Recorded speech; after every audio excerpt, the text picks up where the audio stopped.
Oke, sobat smartphone semua, ketemu lagi di acara ngopi, ngobrolin profesi. Hari ini sudah kita datangkan lagi profesional di bidang, sekarang di bidang kesehatan ya. Nanti kita kenal langsung profesi apa ini, kemudian kita kenal langsung siapa sih, namanya Mas Hendra ya. Nanti kita kenal langsung nama lengkapnya siapa, terus profesinya bagaimana, pekerjaannya seperti apa. Oke, mungkin bisa langsung saja kita perkenalan langsung dengan Mas Hendra. Silakan Mas Hendra. Ya, selamat pagi ya Mas Tian. Pagi. Ya, sebelumnya perkenalkan, nama saya Hendra Pratama. Pekerjaan saya itu adalah medical representative. Medical representative Ya, ya. Oke. Ya, dia bergerak di bidang kesehatan. Bidang kesehatan. Yang dimana sih kerjanya itu rata-rata di rumah sakit. Kebanyakan di rumah sakit. Di rumah sakit ya. Oke. Medical representative di rumah sakit ya. Apa yang dikerjakan? Bagian apa, kalau perawat kan merawat gitu ya. Iya. Kalau medical representative ini seperti apa nih? Jadi Bisa lebih job rinci lagi. desk-nya itu kalau untuk saya itu lebih mendistribusikan alat kesehatan sih. Distribusi. Ya di rumah sakitnya, terus kita maintenance ke dokternya agar tetap memakai produk kita sih gitu. Oh gitu ya. Mm-mm. Alat kesehatannya berupa apa nih? Kalau kebetulan di perusahaan saya sih alatnya di ring jantung sih Mas kebetulan. Ring jantung? Dengan bedah-bedah jantung, aksesoris jantung sih lebih tepatnya. Wah, jantung ada aksesoris nih. Iya. Bisa Banyak dimodif-modif. pernak-perniknya. Untuk penderita apa sih ini alat ini? Rata-rata sih kebanyakan kalau sudah namanya ring jantung pasti penderita jantung ya rata-rata kan. Yang biasanya udah banyak kita kenal tuh namanya ring, kasusnya untuk pemasangan ring itu stand itu. Kalau kita sebenarnya sih sebutnya stand jantung. Stand jantung sendiri tuh awalnya sih terbentuk karena gaya hidup kita ya kan, yang ya biasa lifestyle kita yang sembarangan, jadi mengakibatkan pembuluh darah kita yang udah pembuluh darahnya itu sampai itu Tersumbat jadi tersumbat, jadinya akhirnya Jadi kita dipasangkan ring itu untuk apa ya? Supaya lebar lagi ya, gitu ya. supaya untuk melancarkan lagi peredaran darahnya. Alatnya seperti itu. Agak serem nih. Makanya hati-hati ya dengan gaya hidup ya, makannya Iya, dijaga, pola ya. makan ya, olahraga ya. Apa makanan yang harus kita hindari? Ya biasanya kan kolesterol yang Kolesterol ya. Mm-mm. Kayak apa tuh, udang, kepiting ya. Ya semua lah Mas, yang Jangan seafood banyak-banyak ya. gitu ya. Ya, berarti boleh makan tapi Sekedarnya ya kan, tetap dijaga lah. Dijaga ya. Jangan tiap hari makan kepiting ya. Iya, jangan. Walaupun dekat laut. Iya benar. Seperti itu. Tapi gorengan juga lumayan tuh Mas. Gorengan juga ya. Lumayan Oh gorengan. iya, berminyak-minyak itu. Minyak-minyak ya, gitu. dihindari. Dihindari. Kita sebenarnya nggak bisa lepas juga dari makanan Iya berminyak benar. ini. Kebanyakan kita mah minyak-minyak semua, jarang yang merebus. Ya itu. Rebus rasanya kurang ya. Iya, Sama juga Mas, misalnya kita pola hidup seperti begadang itu nggak bagus sih sebenarnya. Oh, begadang juga Iya begadang. berpengaruh ya. Pernah dapat sih Mas, waktu itu pernah dokter itu operasi umur masih 21 tahun. Dia udah melakukan pemasangan ring jantung. Pas ditelusurin dia kebanyakan pertama begadang, merokok, terus sama pola hidup dia sering makan jeroan tuh. Oh iya. Ditelusurin tuh. Jadi bukan hanya untuk orang tua ya biasa Bukan, kasus jantung. karena ya itu anak muda ada juga Mas. Itu kan rata-rata kan anak muda kita udah yang mulai. Ya kopi juga pernah sih, kalau kopi yang over banget ya kan, kopi kita nggak boleh over banget. Oh gitu. Kopi itu kan minimal sekali atau 2 kali lah maksimal. Nah itu siswa sekalian ya, perlu diperhatikan begadang nih. Kadang kan siswa ini juga suka Bener, main game. main game, chatting sampai pagi, kemudian habis itu sekolah, besoknya diulangi lagi. Iya, Nah, benar. Itu kebiasaan seperti itu ya. Iya, yang kebiasaan itu membuat bisa lama-lama kan dia merusak. bisa sakit jantung di waktu yang masih muda ya. Bener. Itu berarti kita harus hati-hati seperti itu. Kebanyakan sih kita kan orang awam taunya sakit jantung tuh langsungnya di jantung. Padahal enggak, itu malah di pembuluh darah jantung. Oh, di pembuluh Pembuluh darahnya itu yang menyempit, yang mengakibatkan itu yang jantung kita nggak bisa beroperasi dengan malah normal. malah di pembuluhnya ya Iya, sebenarnya. pembuluh darahnya sih. Oke, baik. Oke, untuk menjadi medical representative ini latar belakang pendidikannya Mas sendiri sesuai nggak ini? Malah ini jujur nih Mas ya, ini Iya. malah nyimpang sebenarnya. Malah nyimpang ya? Awalnya dulu kalau sekolah sih saya waktu itu saya sekolahnya di STM Mas. STM ya? jurusan mesin malah. Oh mesin ya? Jurusan mesin. Dulu ngotak-ngatik mesin, Iya, sekarang ngotak-ngatik ngotak-ngatik jantung. jantung. Enggak ngotak-ngatik sih, enggak kita ya? kan cuma distribusikan Alat aja doang ya? ya Iya. kan. Jadi saya tuh awalnya sih masuk gabung ke dunia farmasi tuh pas setelah lulus STM itu kan. Awalnya mau sekolah sambil kuliah sambil kerja itu Kuliah kan. sambil kerja. Tapi lama-lama itu terlalu menikmatin kuliahnya, Iya, terlalu menikmati kerjanya, kuliahnya terlupakan, terbengkalainya. Pas akhirnya sempat kuliah Mas sampai semester 4 di DO gara-gara waktu itu sempat karena ada penempatan di luar daerah. Iya. Jadi yang mengharuskan saya tuh harus stay di sana selama setahun lebih atau hampir 2 tahun sih. Jadi meninggalkan kuliah. Meninggalkan kuliah. Lama Tapi sebenarnya itu contoh yang nggak baik sih. Sebenarnya kalau menurut saya sih tetap setelah lulus sekolah SMA selanjutnya tetap melanjutkan ya, kuliah harusnya. gitu.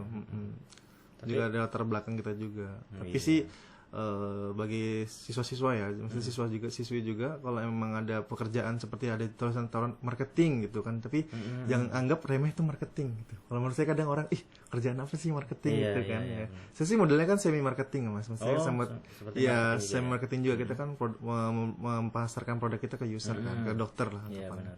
Ya, jadi kalau bagi siswa sih menurut saya siswa-siswi mending kalau ada pekerjaan apapun tuh dilihat dulu, dicoba dulu lah. Jangan menganggap remeh apa sih marketing. Maka marketing itu adalah ujung tombak di sebuah perusahaan kalau menurut saya sih. Iya. Nah, jadi penting juga diketahui bagi siswa tetap harus mengejar kuliahnya Iya, ya. tetap wajib Ya, Mas menurut jangan saya. ditinggalkan. Jangan ditinggalkan. Kecuali mungkin ini juga ya. Kecuali pekerjaan kita sudah nyaman dan mungkin bisa membuat kita aman ya. Iya, aman. Jangka panjang ya bolehlah dilanjutkan. Boleh. Ya, teman saya juga ada tuh lulus SMA sudah daftar kuliah diterima ternyata masuk Langsung polisi kerja. misalnya Polisi. dipanggil kepolisian lulus polisi. polisi. Jadi kuliahnya ditinggal polisinya yang Diambil. ya. Cuma Setelah itu tetap melanjutkan kuliah lagi kedinasan tapi jadinya seperti itu ya, jadi tetap harus dikejar ya. Iya. Kalau ada waktu biaya Iya benar. Kalau ada waktu dan biaya Harus sebaiknya tetap harus dikejar. Iya. Kalau memang urgency pun, kalau emang dia emang kebatasan dengan biaya kan Mas, memang dia harus kerja dulu ya nggak apa-apa. Tapi Ya, seenggaknya latar belakang kita harus kejar. sambil mencari biaya untuk kuliah. Iya benar. Benar. Oke, latar belakang Mas Hendra tadi cukup menarik ya. Kemudian ada ceritanya nggak awal mendaftar ini? Apa setelah lulus SMK tuh langsung mendaftar di sini kah atau pernah bekerja di tempat lain seperti itu? Awalnya sih saya tuh bekerja tuh di distributor itu untuk Mas. Untuk biasa distributor untuk bahan pokok lah pokoknya gitu. Terus ditawarin sama teman untuk kerja di distributor farmasi. Awalnya distributor farmasi, saya jadi marketing di situ Mas. Saya coba ke situ. Berapa tahun setelah saya kerja di distributor farmasi, saya ditawarin untuk menjadi medical representative itu, tapi di obat. Perlu diketahui juga medical representative ada banyak Mas. Ada di kita mainnya di obat-obatan. Jadi dia untuk fokus untuk pasarkan obat-obatan. Terus dan kedua ada di alat kesehatan. Nah, setelah dari obatan itu beberapa kemudian saya ditawarin juga ke terakhir itu sih, namanya kita di lingkup kerja pasti kita dapat lah, kita pengen yang terbaik gitu kan, ditawarin ke alat kesehatan, di alat kesehatan itu, dan sampai sekarang sih itu sih. Lebih mudah yang alat kesehatan daripada obat, apa sama aja nih? Sebenarnya sih kurang lebih cara kerjanya sama cuma ya? alat kesehatan mungkin kan dokternya juga beberapa, kalau obat kan memang harus beberapa. Kalau misalnya lebih banyak sih dokternya. Kalau alat kesehatan kan misalnya untuk jantung nih, yang jantung kan lebih perifer ke untuk bedah vaskular dan bedah torak kan, jadinya lebih sedikit usernya untuk yang di cover sih. Kalau untuk obat kan ada banyak, ada yang penyakit dalam, ada yang paru-paru, ada yang mata dan jantung dan sebagainya. Lebih khusus lah. Khusus lah ya. Kalau kesehatan memang lebih fokus gitu Bang. Ya. Oke. Kemudian cerita singkat dong Mas tentang apa ya? Tugas pokoknya seorang medical representative, apa cuma alat ini aja memasarkan alat atau ada yang lain lagi mungkin?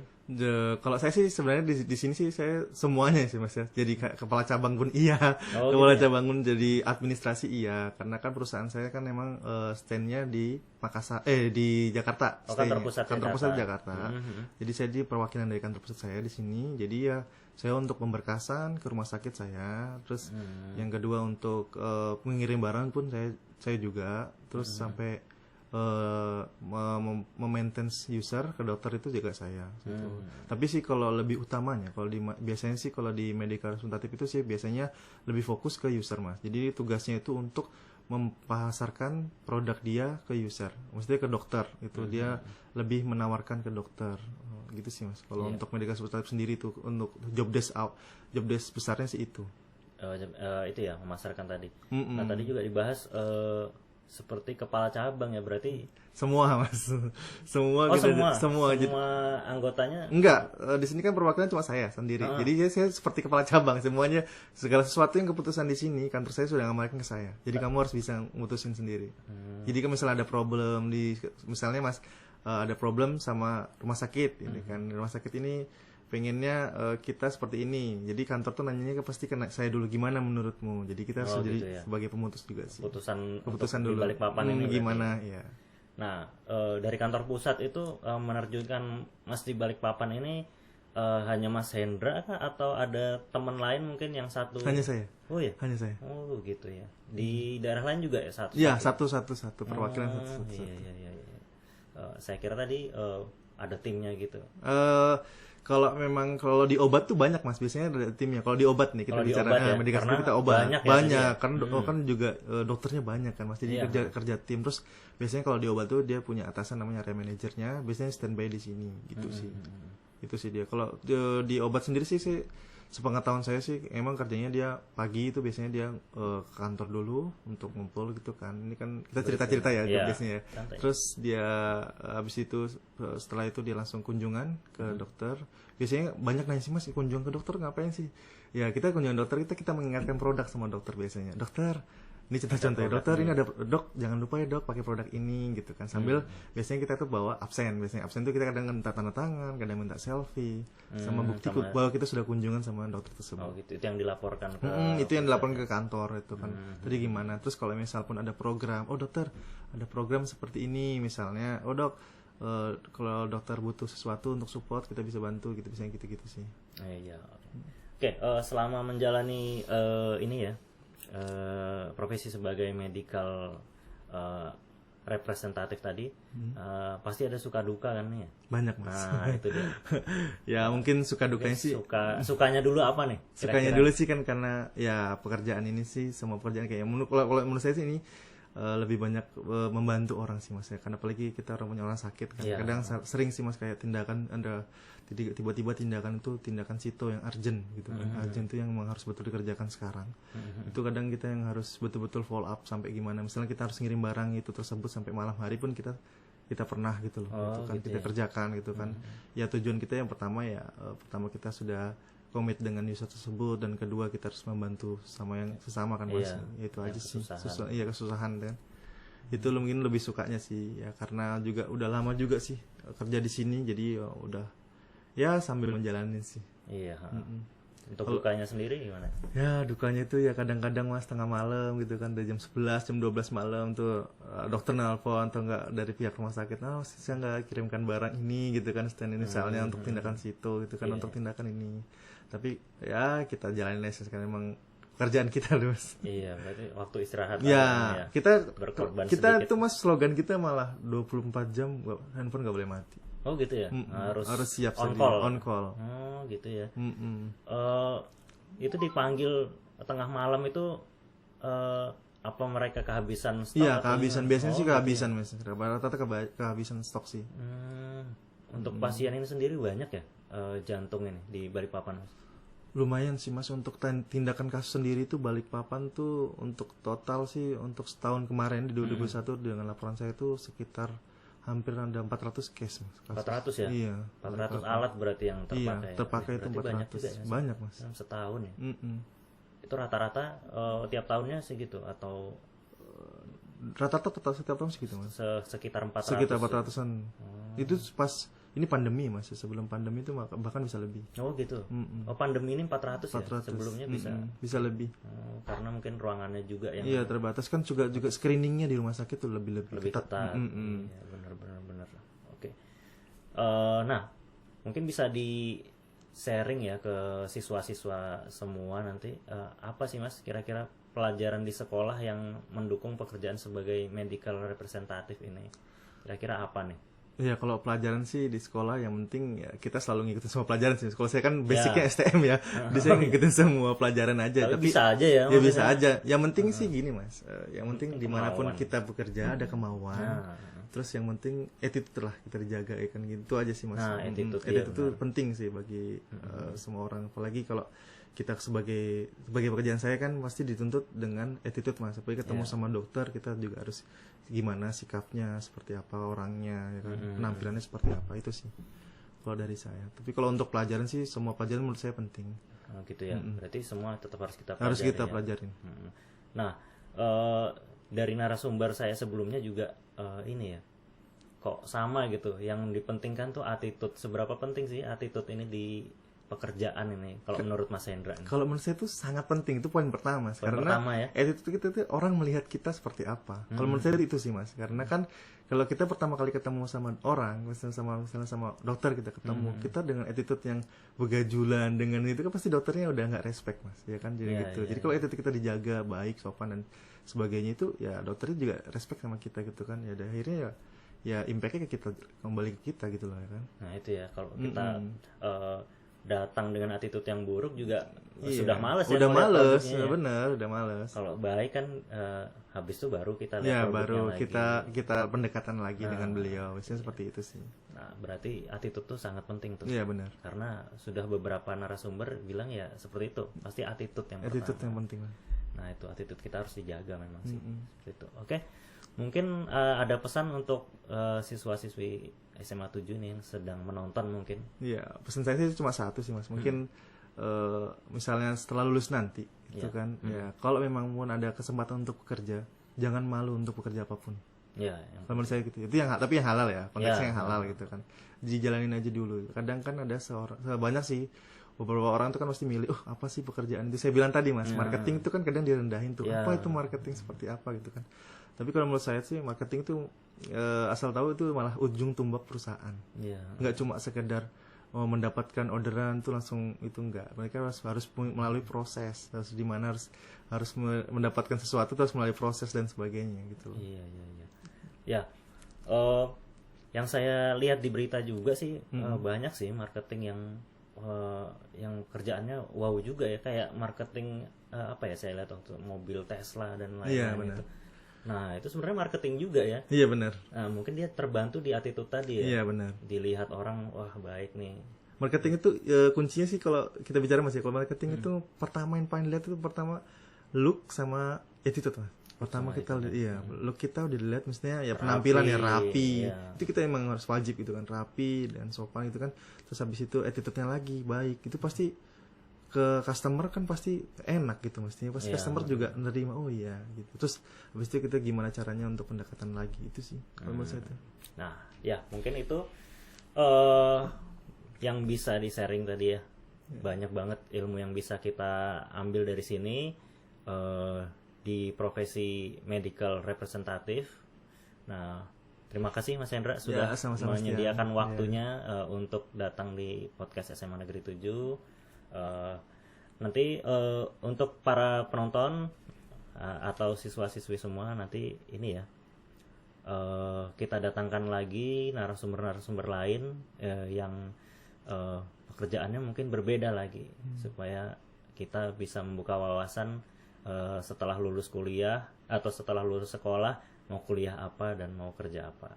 Ya mungkin sekian dari saya. Wassalamualaikum warahmatullahi wabarakatuh. Waalaikumsalam warahmatullahi wabarakatuh. Ya.